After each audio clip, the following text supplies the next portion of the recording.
So, hello all. Today we are going to deal with the topic antimicrobial agents and antimicrobial resistance. Okay, so first, what is an antimicrobial agent? From the word itself, it is understood. Microbial means against microbes.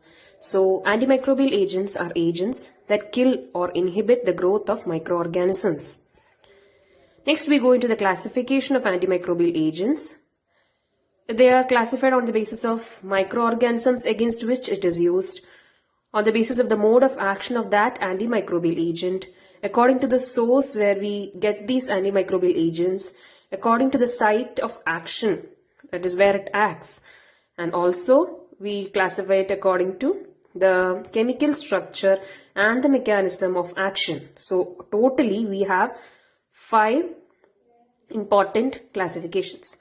So let's start from here. That is, anyway, according to the microorganisms against which it is used, it is simply divided into, as we all know, antibacterial against bacteria, antiparasite against parasite, like that. Similarly, antifungal, antiviral. So those are the microorganisms with which it acts against, like antibacterial acts against all bacteria, etc. Next, according to the mode of action of the agent, you can divide those agents into cidal and static. Cidal means to kill, and static, that sir word, that means to inhibit. Like if you take the case of bactericidal, those will be drugs or agents which will kill the bacteria. Cidal means killing, and static means those which will inhibit the growth of bacteria or inhibit the action of the bacteria. So then according to the sources, we have antibiotics and chemotherapeutic agents. Normally, antibiotics are natural substances which are produced by microorganisms. Like, for example, the penicillin, which is obtained from Penicillium notatum, which is a fungus, which we all know. Then, the chemotherapeutic agents are the microbial agents which are chemically synthesized. So, the examples for them are amoxicillin. There are many other drugs like sulfonamides. Usually, nowadays, we all use synthetic agents due to its lesser side effects. And even the other synthetic counterparts of penicillin also come under chemotherapeutic agents. Anyway, we all tell them as antibiotics also. Then according to the site of action, the microbial agents, they are divided into 3, which we all know. The disinfectants, which destroy a wide range of organisms on non-living surfaces, or what we say as inanimate surfaces, like the floor cleaners that we use, all the washing liquids that we use, so which all contain mainly Lysol component, phenol, etc. So these are examples of disinfectants which are used on non-living surfaces. Then you have the antiseptics which are applied on living tissues, on living organisms, in order to reduce the spread of infection. That is what we daily use, like Savlon, Dettol, etc. And the antibiotics itself, which destroy the microorganisms within our body. Next classification is according to the chemical structure and the mechanism of action of the microbial agents. We have a huge classification. So before that, let's go for a diagram. It will make things easier. This can be considered as a bacterial cell which has a cell wall, as you can see here, which is made up of peptidoglycan, and LPS is lipopolysaccharide, which is only in gram-negative bacteria. And gram-negative bacteria, only this porin is also present. Porins are actually part of the cell. It's usually found in the gram-negative organisms. That actually they according to their their genus or species, they try to manipulate the bacteria itself. Try to manipulate the size or shape of the porin. They are too selective. They only allow certain substances to pass through, mostly hydrophilic substances to pass through, so that any detergent action will not destroy the microorganism, or anything which is needed can't enter the porin and destroy it as such. So that's the general function of a porin. Then otherwise you can see inside, you can see a DNA which is being transcribed, and then transcription with those ribosomes which you see here, 50 and 30S. Then along with that, you have the folate synthesis, which you all know, which is required for the growth of the bacterium. PABA, which is being converted into folate, which is being converted into purines, which is again required for DNA production. And yeah, and the nucleic acid, as you already saw, the DNA. So all these, there are specific antimicrobial agents which act on each and every component of the cell, each and every action of the cell also. Like you can see here, the cell wall inhibitors, which prevent the action of the cell wall and the porins. Like they are bactricin. Then you have the glycopeptides, then the phosphomycin, then you have vancomycin and beta-lactams, which inhibit the cell wall synthesis. Then you have protein synthesis inhibitors, which again consist of 30S inhibitors and 50S inhibitors. 30S inhibitors are aminoglycosides, tetracyclines, tigecycline, and 50S inhibitors, as you can see, they are chloramphenicol, clindamycin, linezolid, macrolides, and streptogramins.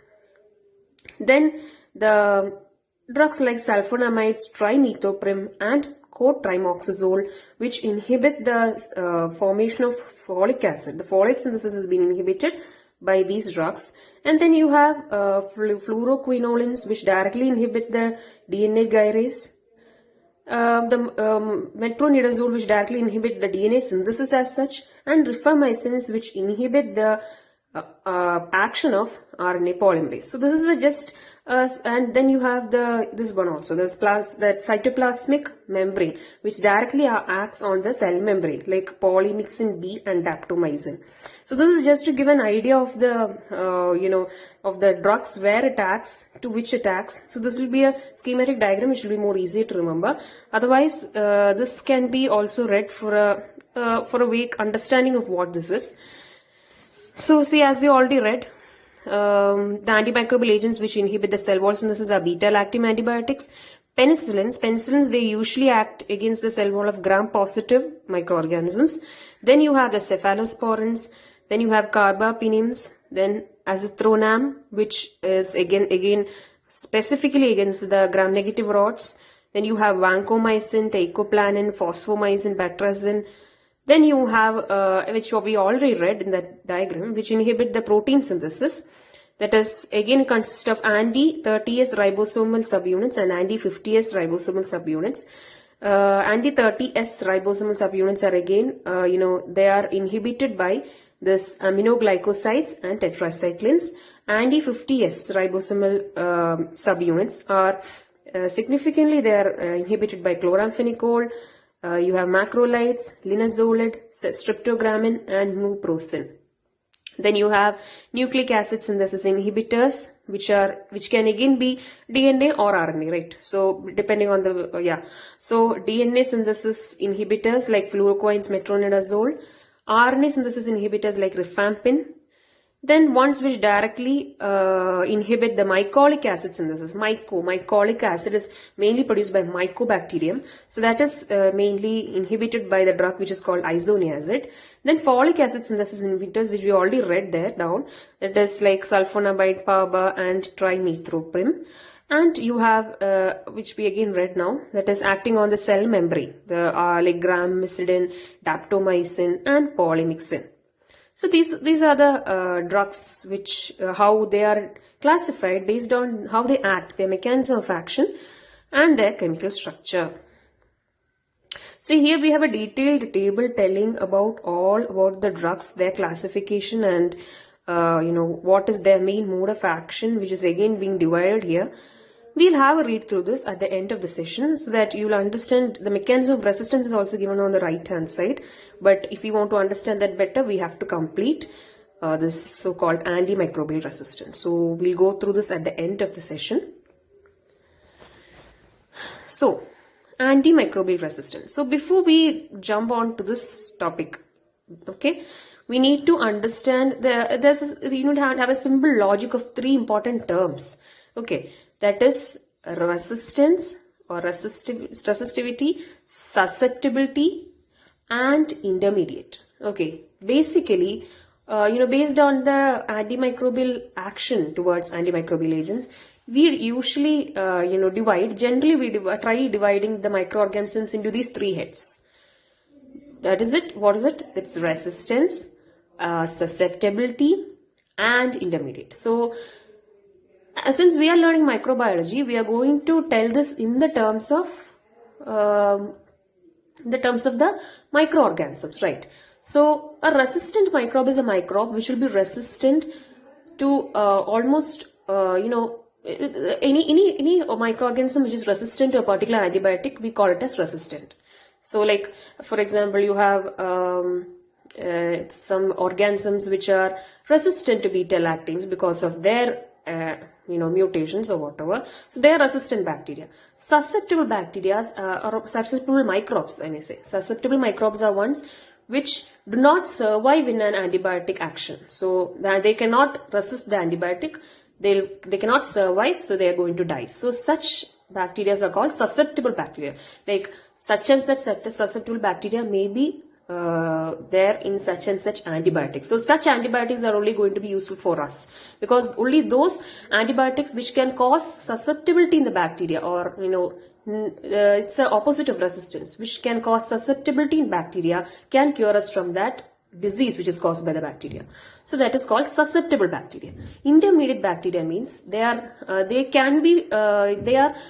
not completely resistant, and they are not completely resistant in the sense, like a small quantity of the antibiotics is not going to kill the intermediate microbe. We have to increase the amount of the antibiotic, only then the microbe will be killed. So those are intermediate microbes. So these are the three simple terms you have to understand. Okay, now we'll go into antimicrobial resistance. So what is it? It is the development of resistance. The development of resistance to an antimicrobial agent by a microorganism. So it's in simple terms. It's called antimicrobial resistance. So that can be divided into two: acquired resistance and intrinsic resistance. So let's go into detail. First is acquired resistance. Acquired resistance refers to the emergence of resistance in bacteria that are ordinarily susceptible to the antimicrobes by acquiring gene coding for resistance. Okay, so what is acquired resistance? That is, they acquire it as a part of increased exposure to that antimicrobial agent, either through the gene mutation or it is being transferred. Actually, these are they are a bit more evolutionized, you may say, from the ordinary bacteria which used to be susceptible to a particular antimicrobial agent. But now they have acquired something called acquired resistance, wherein they have a new kind of resistance that they can act against even the agent which once used to act against them. So that's the simple thing to say. Okay, so most of the antimicrobial resistance shown by the bacteria belongs to this category. The emergence of resistance is actually a problem in the antimicrobial therapy. It is because we try our best to resist the action or resist the symptoms, diseases imposed on us by the action of microbes. But when they turn resistant to antimicrobial agents, it is a huge problem to the society. Especially in the terms of antimicrobial therapy, it becomes a huge problem.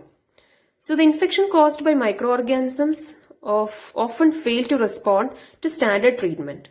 Okay, so because of this acquired resistance, which has been got by the microbes after lot of increased exposure, they have mutated themselves to live even in the presence of antimicrobial agents. So that has posed a great that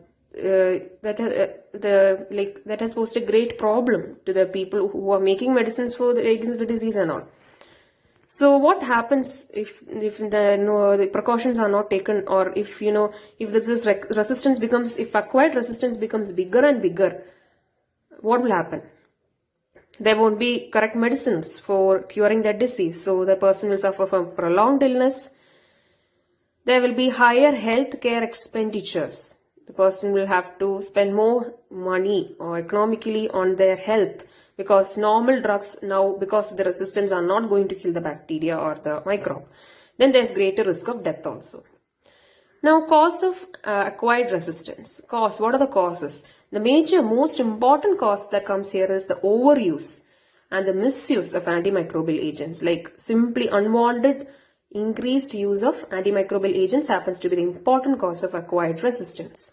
Then, the evolution of resistant strain which occurs among the bacteria being exposed to the same antibiotics, that is overusage, as a natural phenomenon. That's what happens. Like if you unwantedly use it so much than required, what happens? There will be an evolution of resistant strain that will come up, and they'll begin to flourish. They'll begin to divide, and we itself increasingly using unwantedly using the antibiotics to a great extent, we ourselves are paving up way for the bacteria to produce its resistant species. And that's again going to pose a bigger threat, because we have to now again find better agents to kill these resistant species. So by time, like by evolution as a natural phenomenon, resistant strains are coming up. So this is a simple diagram which correctly tells that. See, before the use of antibiotics start, let's say this bacterium is Mycobacterium, for example. This is just an example. Before the use of antibiotics, there have been susceptible bacteria. Susceptible, I told you what it is, which will be destroyed when you use the antimicrobial agent. That and resistant bacteria, which will not die even if you use the antimicrobial agent. So here the antimicrobial agent is antibiotic. So you have started the antibiotic treatment. So what happens? The susceptible bacteria are all going to die, right? And resistant bacteria will remain. So there is a selection of the resistant bacteria. Then after increased antibiotic pressure, if the same antibiotic is being continuously used for that particular disease to kill that particular bacteria, what happens? All the susceptible bacteria will be killed, but its resistant species will remain. So what happens? The resistant population will start dividing, they will start multiplying, they will conjugate, and they will divide and divide, form a huge population. Final population is being formed. See. Finally, what happens? The resistant strain then spreads to the environment, and they will transfer these genes coding for resistance to other unrelated bacteria via this conjugation, which you might know. So by that transfer of resistant genes, all the bacteria which are not even related to the resistant strains will start becoming resistant to our antibiotics or antimicrobial agents. So that's what is happening. Okay. So as you can see, I have written it. When you use a particular antibiotic here, there will be a selective pressure in the bacterial population. Susceptible will die and the resistant bacteria will grow. Okay. Then there will be flourishment of the resistant bacterial populations. When there's high antimicrobial use, and the resistant species will gain advantage. They will start growing, their population will increase. So along with the spread of resistant species, these resistant strains, that's what we told now. They'll transfer the genes coding for resistance to other unrelated bacteria. So we indirectly will contribute to the formation of resistant species.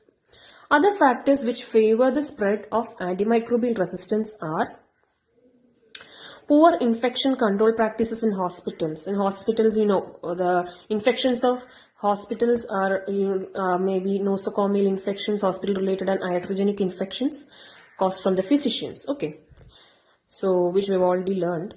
What happens is when there's poor hygiene practice from the doctor's part or from the patient's part, the nosocomial infections, that is the hospital-related infections, they'll stay in that hospital environment, and they'll by evolution, they'll become resistant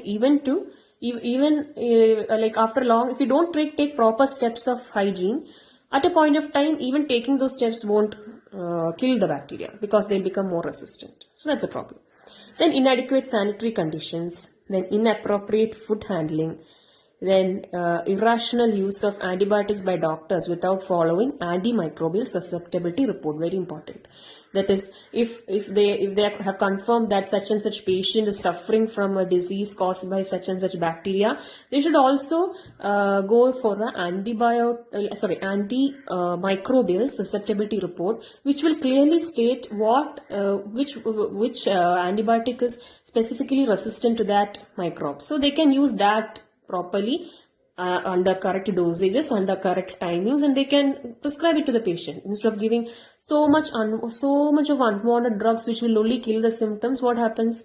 This bacteria or the microbe will start resisting itself from all the drugs. So even from the doctor's part, irrational use of drugs is not allowed. That is also going to favor the growth of resistant bacteria. Then uncontrolled sale of antibiotics over countries without prescription. Oh yeah, OTC drugs, what do you say? In the pharmacy you get OTC drugs. So OTC drugs, that is OTC means over the counter drugs. That is you get certain drugs without prescription like paracetamol, all those. So there should be but in the case of but in the case of antibiotics, this OTC has the antibiotics should be restrained from as an OTC drug. Should be only given with a prescription, or else it's too much of use of it can also promote the growth of resistant species. Okay. Next we come into, that's all about acquired resistance. Okay, now next we come into intrinsic. Intrinsic means innate, which is already there. Okay, so intrinsic resistance is the innate ability of the bacteria to resist a class of antimicrobial agents due to inherent structure and functional characteristics. That is the ability of a bacterium which can resist a particular class of antimicrobial agents, because by birth or by its structure and function from the beginning without mutation, as such it can resist some the action of some antimicrobial agents. Like for example, this is a table which tells that, and the anaerobic bacteria which can resist the aminoglycosides. It's not acquired. Okay, like it's not acquired and becoming resistant from the beginning itself. It has a general property or an innate property of resisting it. That's the meaning. Then aerobic bacteria, which has intrinsic resistance against metronidazole. Gram-negative bacteria, which has an intrinsic resistance against vancomycin. Klebsiella species with ampicillin. Pseudomonas, which can resist the sulfonamide, trimethoprim, tetracycline and chloramphenicol. Enterococci, which can intrinsically resist the aminoglycosides and cephalosporins. Serrata, Proteus and Burkholderia, which can resist the polymyxin B and colistin. And Stenotrophomonas maltophilia, which can intrinsically resist the carbapenems. So what do you understand from that? Like any person who has got an infection out of these, like if a person has got an infection out of Enterococci or Pseudomonas, the drugs which are intrinsically resist against it, which should not be given. Like if a person is suffering from Enterococci infection, you should not give, there's no use of giving aminoglycosides and cephalosporins, because why? Enterococci is resistant to all these, so there's no use. So that's the meaning. Now we come into mutational and transferable drug resistance. That is the acquired resistance. As we already told, due to increased exposure of antimicrobial agents, there are some resistant species that are being selected as a part of evolution. So how they become more resistant or how they spread resistance.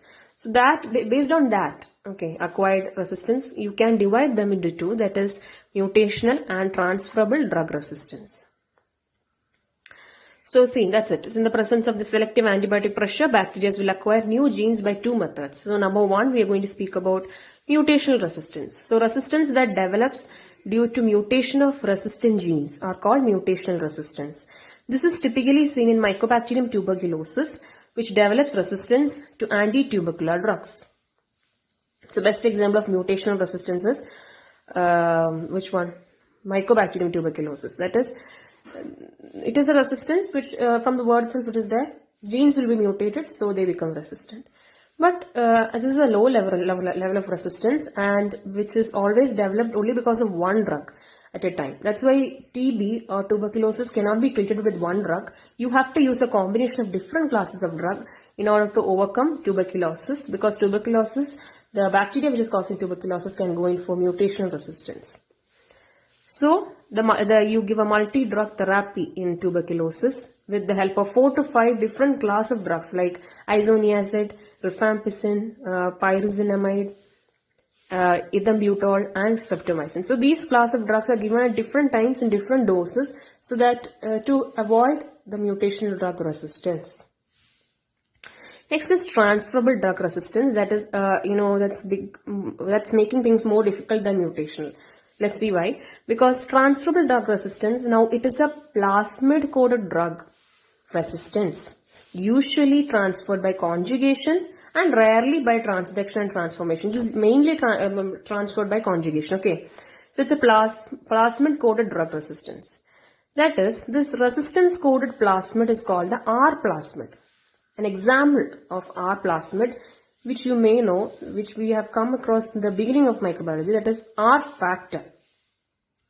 So R factor is an example of R plasmid. So this R factor consists of two components, which are RTF, that is resistance transfer factor, and R determinant. Okay. So these, what happens, these R plasmids will carry multiple genes. They'll have a lot of genes, each gene coding for resistance for one class of antibiotic. So we'll, just for your information, this is RTF. The RTF means, as I told you now, it is the plasmid that is responsible for the conjugational transfer of resistance. R determinant is something that is present within the R factor, where each R determinant codes for the resistance to one drug. So this R factor consists of RTF and R determinant. So both will be together working to produce resistance. So this plasmid will be transferred from one bacterium to another by conjugation, and hence there will be spread of or transfer of resistance. This is actually a high degree of resistance, not like mutational drug resistance we saw. This is more higher degree. And this resistance can be to multiple drugs. The other one was only for one drug, right? Mutational. So this is very hard to even be overcome by a combination of drugs. So this is a greater threat. Which one? Transferable drug resistance. So here we have the differences. Let us see. As I already told, the mutational drug resistance, resistance to one drug at a time. Transferable drug resistance, multiple drug resistance at the same time. Mutational drug resistance, they are of low degree, which you can treat by combination of drugs, and transferable drug resistance is high degree, so it cannot be even treated by drug combination. Then virulence of resistant mutants may be lowered in mutational, but virulence is not decreased in transferable. Then mutational drug resistance is not transferred to other organisms, but they are spread to offsprings by vertical spread only. This is like vertical spread, like, the one cell will transfer its resistance to daughter cell. So that is vertical transfer. So mutational drug resistance occurs through vertical transfer. But this transferable drug resistance occurs through other organisms, via conjugation, transduction, or rarely transformation. So next we'll go into the mechanism of antimicrobial resistance. How they do, how they show off this antimicrobial resistance. By decreasing the permeability across cell wall, by having efflux pumps, then by inactivating enzymes, okay, then by modifying the target site. We'll go in detail one by one.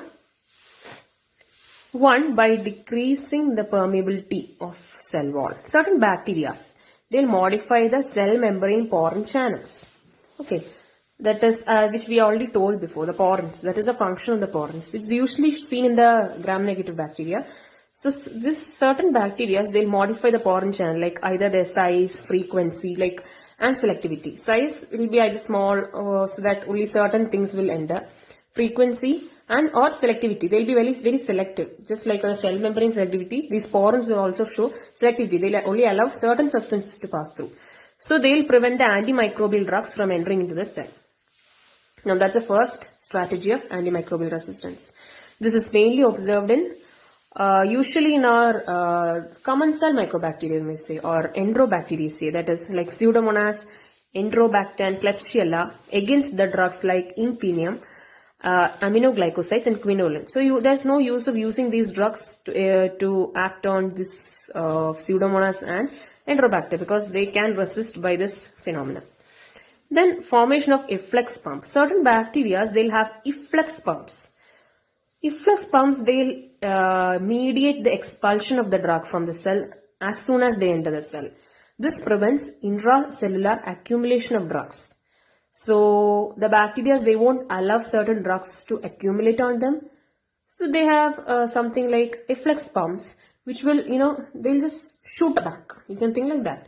The drug will be coming there to act on the cell and kill it. But before anything could be done, these drugs will be captured by their flex pumps and they'll be shooted back. So they won't allow any drugs to accumulate on them. So that's the second strategy of resistance. Now this strategy is observed in E. coli against tetracycline chloramphenicol, Staphylococci against macrolides and streptogramins, Staphylococcus aureus and Streptococcus pneumoniae against fluoroquinolins. So you can't use these drugs to kill the respective bacteria. The third mechanism is by enzyme inactivation. That is, some bacteria, they'll inactivate the microbial agents by producing some enzymes. Like, the best example happens to be beta-lactamase enzyme production, which is observed in gram-positive and gram-negative bacteria. It breaks down the beta-lactam ring, thus inactivating the beta-lactam antibiotics. As we know, in beta-lactam antibiotics, the most active part which causes the microbial resistance, the antimicrobial action. The one which causes antimicrobial action is the beta-lactam ring. So they have enzymes which will break down, that is lactamase enzyme, which will break down the beta-lactam ring. So its antibiotic activity is lost. See, it's here. How they act, that is, mode of action is by hydrolyzing the beta-lactam ring of beta-lactam antibiotics. This will deactivate its antibacterial properties. Okay, present in gram-negative and gram-positive bacteria. This is plasmid coded and transmission mostly occurs by conjugation. Again, it is very much clear that this occurs by the transferable drug resistance. This is another example of transferable drug resistance, which is plasma coded, number 1, and number 2, transmitted via conjugation. Now, beta-lactamases, they are generally classified into 2, that is Ambler's classification, that's a bit older one, depending on structure and molecular classification, and Bush-Jacobi classification, which is a modern one based on function. We'll just have a go through, it's just for information, that is Ambler's classification of beta-lactamase. We have 4 classes, okay, class A, class B, class C and class D. Class A is ESBL or extended spectrum beta-lactamases. That is, the organisms which produce the extended spectrum. It's not simply beta-lactamase, extended spectrum beta-lactamases. They are resistant to many penicillins, not only one. That is, like, they are resistant to first generation, second generation and third generation cephalosporins and monobacter. Okay, just remember that ESBL are enzymes. The organisms which have them can resist among all the generations of cephalosporins, the 3 generations, along with monobacter. But they are not resistant, or they are sensitive to carbapenems and cefamycins. So this resistance can be overcome by using a beta-lactam with a beta-lactamase inhibiting drug, because beta-lactamase is destroying the beta-lactam, right? So along with beta-lactam ring, you can use a beta-lactamase inhibitor also, like clavulanic acid and sulbactam. Now, detection that you will be learning soon, that is by the combination disc tests and by the molecular methods. Class B is metallo-beta-lactamase, that is MBL. So these are organisms which will resist to all those antibiotics to which AMP-C beta-lactamase producers are resistant. So before we go into class B, let's go into class C, because you have to know what is AMP-C beta-lactamase producers, right? So AMP-C beta-lactamase producers are the bacteria which come under class C. These will be resistant to ESBL, will be resistant to all the antibiotics to which ESBL enzymes are also resistant. So that is to all the enzymes which, to all the antibiotics to which class A is resistant, class C is also resistant. Along with that, they will be resistant to cefamycins also, plus cefamycin resistant. But they remain sensitive to carbapenems. And unlike class A, class C, the resistance cannot be overcome by a beta-lactam and by a combination of beta-lactam and beta-lactamase inhibitor. Okay. Then we were talking about class B. Class B is going to inhibit all the class, that is the bacteria which come, or the microbes which come under class B, that is the microbes which have metallo-beta-lactamase enzyme, they are going to resist all the antibiotics, let's say in simple words, of class A and class C. That is all the generations of cephalosporins, monobactam and also cefamycin. They will be resistant to that. Along with that, they will be resistant to what also? Carbapenems. So they actually happen to be the most powerful, right? Class B. The resistance, again, resistance cannot be overcome by beta-lactam and beta-lactamase inhibitor combination. So this is detected by Carba-NP test, MCIM modified carbapenem inactivation method, EDTA MCIM, and molecular methods, which we will be learning in detail later. Then comes class D, that is oxalicinase. That is, the resistance can be, again, this like class A only, the resistance can be overcome by beta-lactam and beta-lactamase inhibitor combination. So this is just for an understanding. Okay. Next are the aminoglycoside modifying enzymes like acetyl transferases, adenyl transferases, phosphotransferases, which are, these are the enzymes which are produced by gram-negative and gram-positive bacteria, which will modify or which will destroy the aminoglycosides. Okay. Then you have chloramphenicol acetyl transferase, which is an enzyme which, destroys the chloramphenicol structure, again, which is common in members of Enterobacteriaceae, all the, commensal bacteria. Next, finally, it's by modification of target site. That is modification of target site of antimicrobial agent.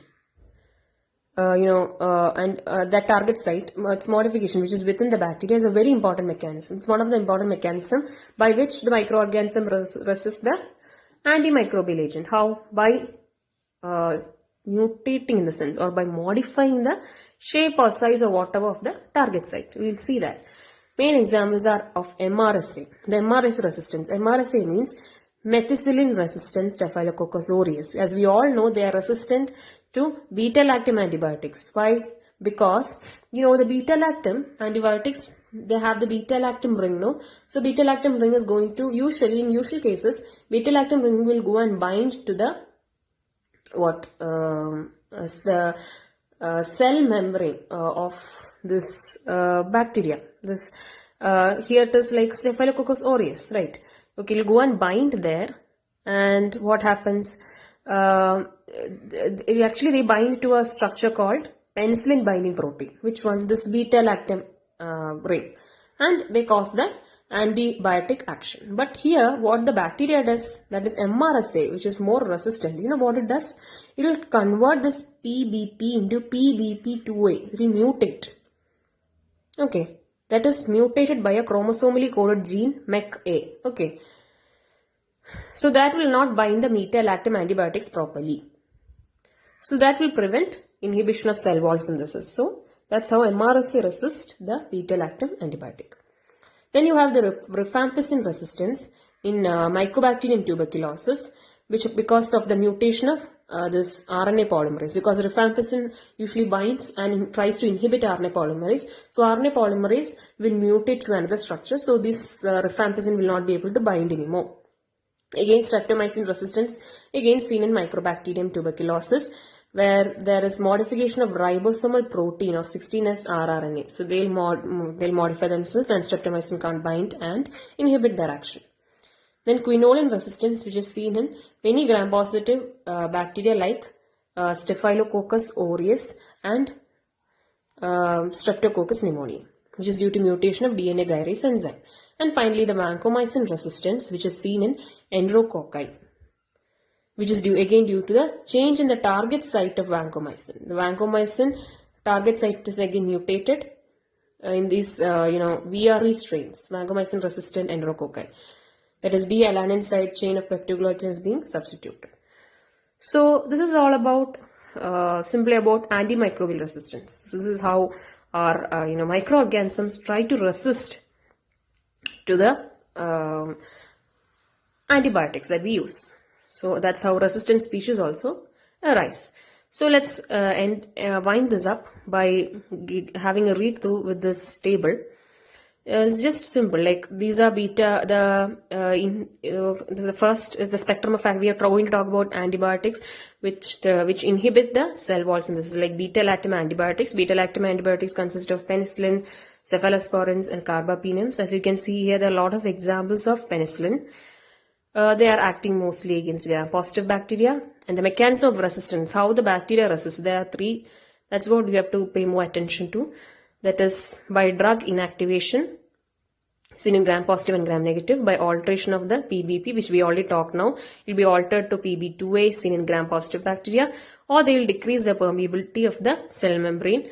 So in all those ways, these beta-lactam antibiotics will be unable to act in these bacteria, which is said here. You can just have a read through. Cephalosporins, we can see all the generations here. Yeah, okay. Then you have carbapenems. Then you have azithromycin. Then you have the other cell wall inhibitors like glycopeptides, fosfomycin and betracin. So we have already discussed that they alter the target site. Okay. So that's how they act. Then you have protein synthesis inhibition. We have already talked. Anti-30S ribosomal unit is there. Anti-50 is there. Anti-30 ribosomal units again consist of aminoglycosides and tetracyclines. These try to inhibit the 30S ribosomal unit of the bacteria. But how does bacteria try to inhibit? That is a mechanism of resistance. Okay. Drug inactivation. They'll try to, which we read right now. This aminoglycoside modifying enzymes come into role. They will digest off the aminoglycoside, then decreased permeability of that cell membrane from gram-negative and decreased influx of the drug. Tetracyclines are inhibited by decreased intracellular drug accumulation, that is through that efflux pump, and ribosomal target site alteration. Then anti-50S subunits were chloramphenicol, microlates, which we already read, linezolid, streptogramins, and mupirocin acts. So the right hand side says how they are being resisted. See, alteration of target site is most important. Then you have efflux also. You can just have a read through. We have already read through all these. Okay. Then you have the nucleic acid synthesis inhibitors like fluoroquinones and metronidazole, and their mechanism of resistance is alteration of target site. Okay, and poor transport across the cell membrane. Then you have rifampin, that is RNA synthesis inhibitor, which will try to destroy the bacteria like Staphylococcus and Mycobacterium tuberculosis, but there's alteration of the target site, and hence these bacteria will try to resist rifampin. Then isoniazid, they try to inhibit the, which we already read, mycocolic acid synthesis. It will inhibit the mycocolic acid synthesis. I told you it is there in Mycobacterium. See, it is used for treatment of TB. But there will be sometimes mutation of the enzymes in this, Mycobacterium. So sometimes isoniazid fails to work, because there will be some enzyme which will digest isoniazid. Then you have folic acid synthesis inhibitors. See, at each stage you have PABA is being converted to hydrofluoric acid, which can be inhibited by this sulfonamide drugs, as you can see here, cotrimoxazole. And dihydrofolic acid is being converted into tetrahydrofolic acid. So there also you have inhibitors. Again, cotrimoxazole and sulfadiazine, which are used topically. Then cotrimoxazole, as you can see, there are many uses. Urinary tract infection is being used, Shigella dysentery, toxoplasmosis, all those cases you use cotrimoxazole, and they inhibit this step. That is, they prevent the conversion of dihydrofolic acid to tetrahydrofolic acid of the bacterial cell. Okay. But how does bacteria try to resist it? See, by the production of insensitive targets like dihydropteroate synthase that bypasses the metabolic block. Then you have, finally, we have the cell membrane. The cell membrane inhibitors, which act on the cell membrane directly by forming pores, channels and all, which will interrupt this cell as its cell membrane potential and functions. They are damocin, daptomycin and polymyxins. So it seems that the bacteria tries to resist them by altering the lipopolysaccharide and producing efflux pumps. That's how polymyxins are resisted. So where you have not defined this, there's no specific resistance as of now found against those. drugs. So we can use them now also. That's what this not defined means, because as of now we don't know how the bacteria is resisting these such drugs. So that's all about antimicrobial agents and antimicrobial resistance. I hope you understood. Today I'll just give a fresh up. Today we talked about antimicrobial agents, their classifications, how they're classified. Then we talked about antimicrobial resistance, its different types, acquired and that intrinsic, and types of acquired, then mutational and transferable. We told transferable is more dangerous or more threatening than mutational, because even multiple drug resistance won't stop transferable drug resistance, because it is being transferred by our plasmid via conjugation. Then we talked about all the mechanisms by which they resist the antibiotic action, how microbes act against the antimicrobial agents. So that's all for this. Thank you.